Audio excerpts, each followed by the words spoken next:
আজ তোমাদের সাথে শেয়ার করছি আমাদের লাস্ট স্যাটারডে ইভিনিং এর আউটিংটা। আমরা চলে গেছিলাম ঠাকুরপুকুর রিলায়েন্স ট্রেন্ডের সামনে। এই রিলায়েন্স ট্রেন্ডের সামনে আছে বিভিন্ন রকমের ফুড স্টল, যেখানে পাওয়া যায় বিভিন্ন রকমের খাওয়ার আইটেম।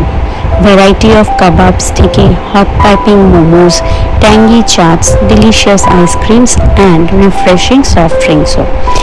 এই স্টলগুলোর আশেপাশে আছে কিছু বসার জায়গা, যেখানে তুমি ইজিলি নিজের ফ্যামিলি বা ফ্রেন্ডসদের সাথে বসে আড্ডা মারতে পারো, এবং এখানে খাবার দাবারের প্রাইসও খুব রিজনেবল। প্লাস পয়েন্ট হচ্ছে এখানে শপের সামনের এরিয়াগুলো। এখানে শপের সামনে আছে বেশ কিছুটা করে খালি জায়গা, যেখানে তোমার বাচ্চা চাইলে ইজিলি ঘোরাফেরা করতে পারে এবং খেলাধুলাও করতে পারে।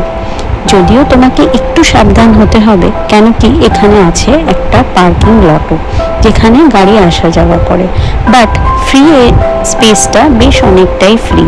তো তাই জন্যে একটু কেয়ারফুল হলেই তোমার বাচ্চা বেশ কিছুটা সময় ভালো কাটাবে এখানে।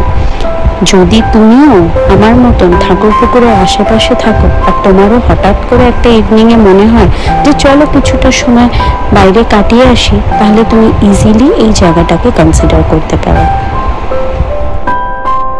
সাচি সেদিন খুব এনজয় করেছে এবং সাথে এনজয় করেছি আমরাও। খুব ভালো কেটেছে আমাদের ওই ইভিনিংটা।